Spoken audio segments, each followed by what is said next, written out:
So, greetings folks, my name is Toby Lineaweaver, and today I want to talk about something that we are using here at Recovering Champions to help people that come in with co-occurring trauma and addiction. And sometimes my clients have referred to this as an algorithm because it's a bit of a formula or a self-assessment tool that helps them to know at any given time whether they're in their recoveries or actually in the grips of their trauma and their addiction. So let's back up a little bit and first talk about the paradigms of treatment of trauma and addiction. And I think everybody out there knows that, you know, there have been times when people believe that you never touch the trauma until a person had X amount of months or perhaps even a couple of years in sobriety. But this is often proves unrealistic because the symptoms and unresolved conflicts of the trauma is often what drove the addiction in the first place as a means to escape or to regulate feelings. And it just proves too difficult for them to manage, and often they lose their sobrieties after a brief time. Then the other side of it was to focus on the trauma and in hopes perhaps of relieving the effects of the trauma, the symptoms of the trauma, that then the substance abuse would magically wane in its force and then they would be better that way. And doesn't really always work. So today's paradigm is of treating these things concurrently. I would say that Seeking Safety is one evidence-based curriculum that's very popular and in use, where people are receiving education about addiction, but also about their trauma side by side, and the clients are developing an understanding of how staying safe in the world helps on both accounts. And of course they learn that one of the very worst things in the world they can do to reactivate their trauma is to start using again. So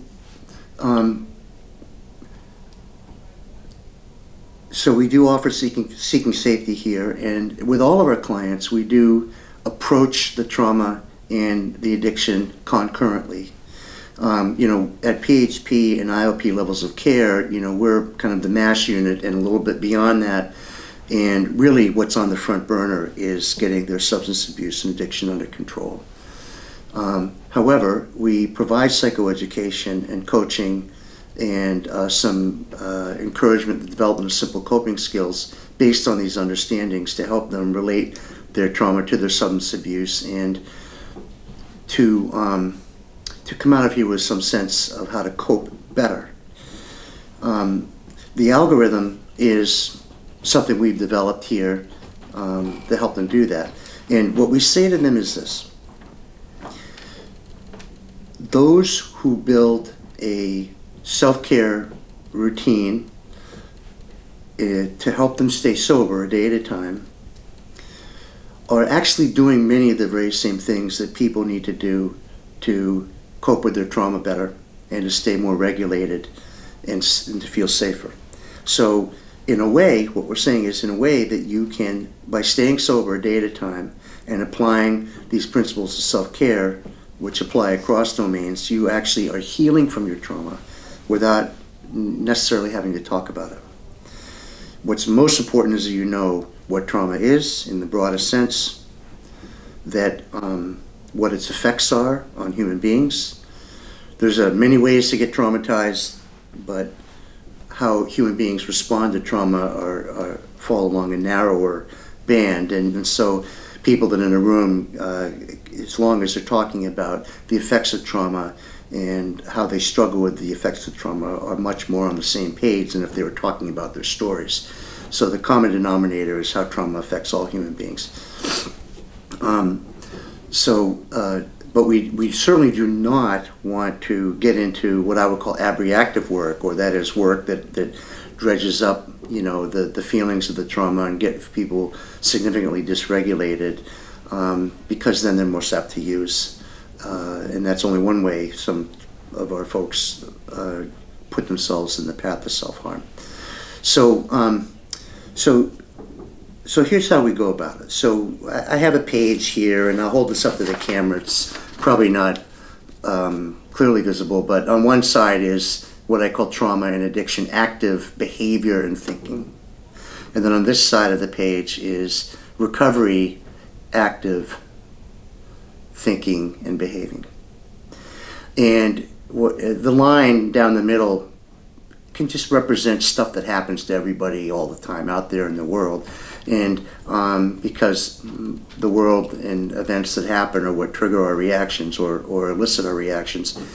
And it's really a matter of how you deal with those things. So at the very top, what we tell clients is if you are reacting to situations, then you are much more apt to be, if not fully in the grip of, a trauma reaction or your addiction. So reaction, you know, would be losing your temper,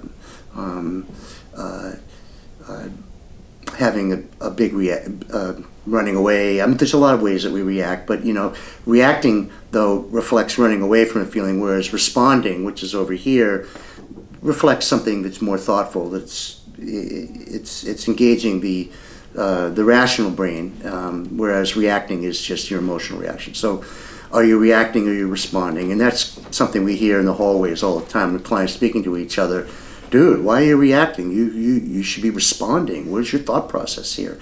And we're trying to get clients to not abandon, to engage their rational process as much as they can. And there's a difference. If you're thinking something through, then you're in your recovery. If you're not, if you're just reacting, then you're in your addiction or your trauma.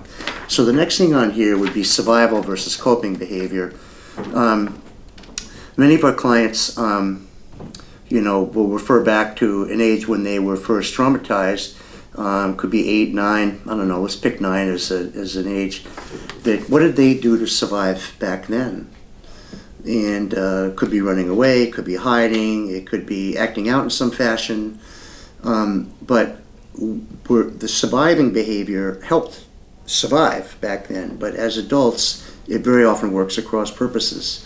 And we want clients to not think about surviving so much as about coping, because whereas for the 9-year-old it worked to help them survive and self-preserve, when you're a 40 or 50-year-old in recovery, running away and getting in fights or acting out sexually or with your substance abuse, all these survival behaviors are actually working at cross purposes. They keep you in your trauma and they keep you in your addiction. So we're always encouraging clients to reflect, are you surviving or are you coping? Coping is about self-care. Surviving is about just being in your trauma and doing whatever you need to do in the moment to not feel, to escape that situation.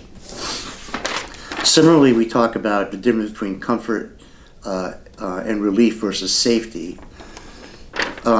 We've asked clients many times to describe to us a safe place, and many will describe something that's not safe but comfortable. Might be on their couch playing video games or hanging out with their friends on a street corner or some other familiar place. And you know,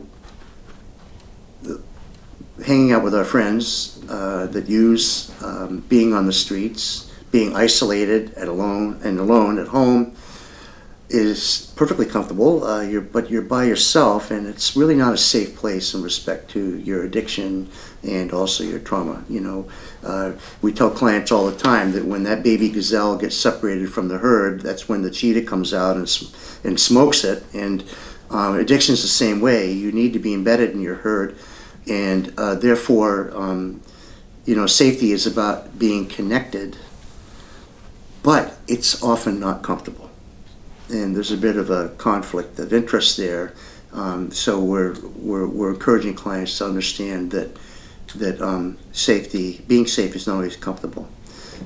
Many of them would rather take a stick in the eye than go to a meeting, but that's where the safety is. That's their herd, and they need to be embedded in the middle of it. So the next thing here would be, well, isolation, connection, and belonging.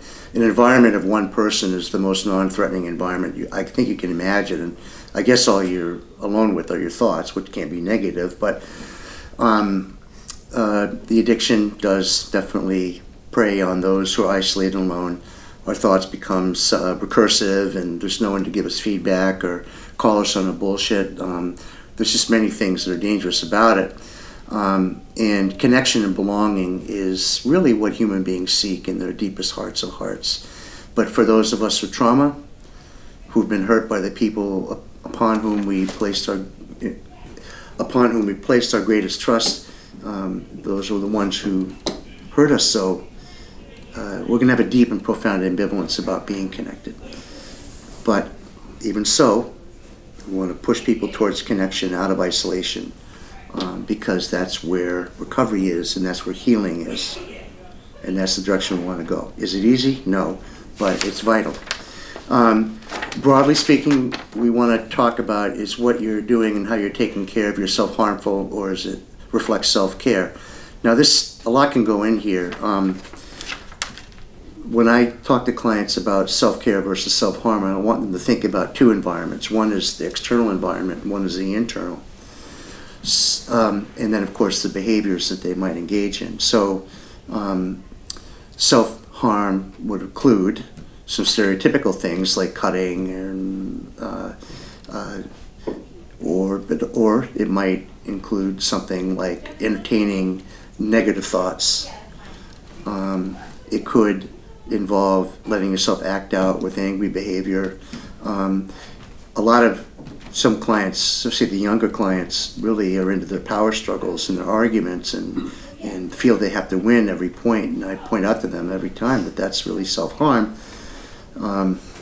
So the self-harm can be a lot of different things. Your thoughts, your feelings, your behaviors can also be who you hang out with and what you're doing out there in the world, and are you doing what you can to stay safe. And then there's the internal world. So the other way we talk about this is who's in charge of your brain.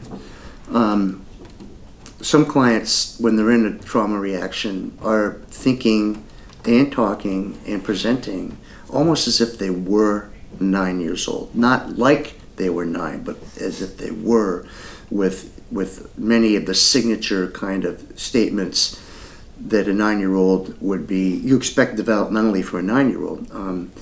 And the problem is that the 9-year-old really doesn't know how to handle all this other grown-up stuff.